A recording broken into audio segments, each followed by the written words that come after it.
Saint François d'Assise, qui a, dès le départ de sa vie, disons publique, a été vite reconnu comme un saint et a été si populaire que partout où il passait, comme notre Seigneur, il était reconnu. Et cette popularité l'a amené à comprendre que le plus important, ce n'était pas ce que les gens disaient de lui, mais le plus important, c'était ce que le Seigneur pensait de lui.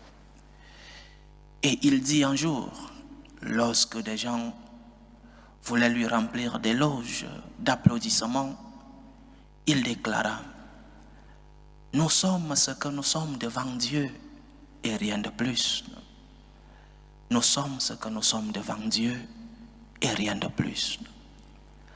Les applaudissements du monde, les éloges, les encouragements, le succès, nous sommes ce que nous sommes devant Dieu et rien de plus. Nous vivons dans un monde, le monde où le Seigneur a bien voulu que nous vivions, et l'époque que le Seigneur a bien voulu que nous vivions, c'est une époque remplie d'images, de l'extérieur, du superficiel. Et aujourd'hui encore plus, avec le phénomène des réseaux sociaux, nous vivons l'image. Nous vendons ce que nous ne sommes pas. Et nous cherchons à avoir plus. Parce que dira le monde? Que diront les autres? Tel a une belle voiture. Que dira-t-il de moi? Tel a une grande maison. Que dira-t-il de moi? C'est ainsi, avec beaucoup d'autres choses, l'époque de l'image. À une époque de l'histoire de l'humanité, l'homme était sa vie intérieure. Le plus important, c'était la vie intérieure de l'homme. Mais aujourd'hui, ce qui influence ta vie, c'est ce que disent les autres. C'est ce que la société pense de toi. À quoi te sers-tu de gagner le monde? À quoi te sers-tu de recevoir des applaudissements, des éloges des autres, si tu arrives à perdre ce qui est essentiel, ta relation avec Dieu, ton âme? Parce que nous sommes ce que nous sommes devant Dieu et rien de plus. Ce que tu es, c'est ce que le Seigneur pense de toi. Et ce qui devrait te préoccuper, c'est que pense Dieu de moi. Quel est le regard de Dieu dans ma vie? Qu'est-ce que Dieu pense de moi?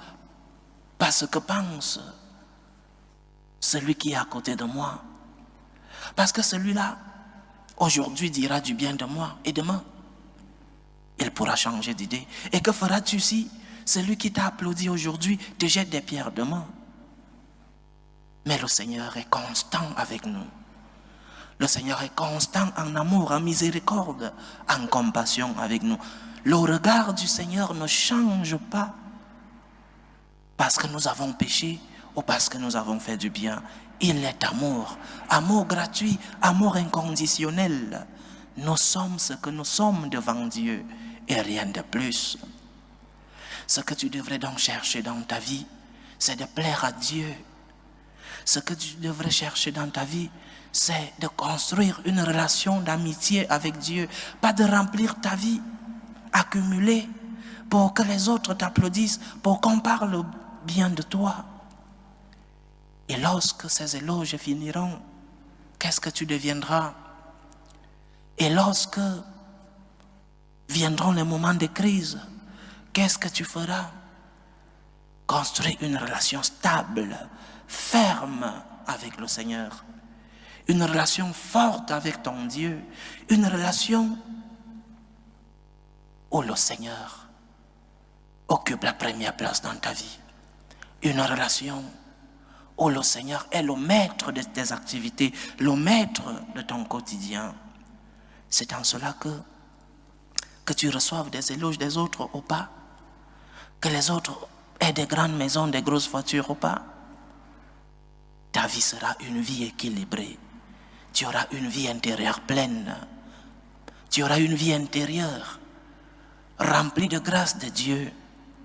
Parce que tu aurais choisi, comme le Seigneur dit à Sainte Marthe, Marie a choisi ce qui est plus important. Choisis le plus important, c'est-à-dire ta relation avec Dieu, ta relation avec le Seigneur, qui protège tes pas, qui te remplit de biens, parce qu'il est, nous ne croyons pas en un Dieu pauvre.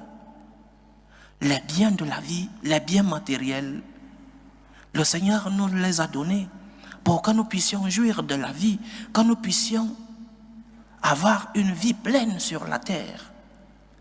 Mais ne change pas de rôle, ne change pas d'ordre. Lorsque nous étudions les 10 commandements, catéchèse de première communion, nous voyons un ordre dans ces 10 commandements. Et la structure même des 10 commandements est déjà un enseignement. Les 3 premiers commandements, ta relation avec Dieu. Les 3 premiers. Et après, ta relation avec le prochain, c'est-à-dire d'abord Dieu. Qu'est-ce que le Seigneur pense de moi? Quel est le regard du Seigneur dans ma vie? Qu'est-ce que le Seigneur dit de moi? Et moi, quelle est la relation que j'ai avec Dieu? Le Seigneur nous demande aujourd'hui, chers frères et sœurs, de ne pas nous laisser emporter par les biens du monde. Ils sont importants, ils sont essentiels pour notre bonheur. Mais le plus important, c'est de construire une relation forte avec Dieu, parce qu'il te prépare une place à ses côtés lorsque ton heure arrivera. Que le Seigneur nous aide à ne pas nous coller des biens du monde.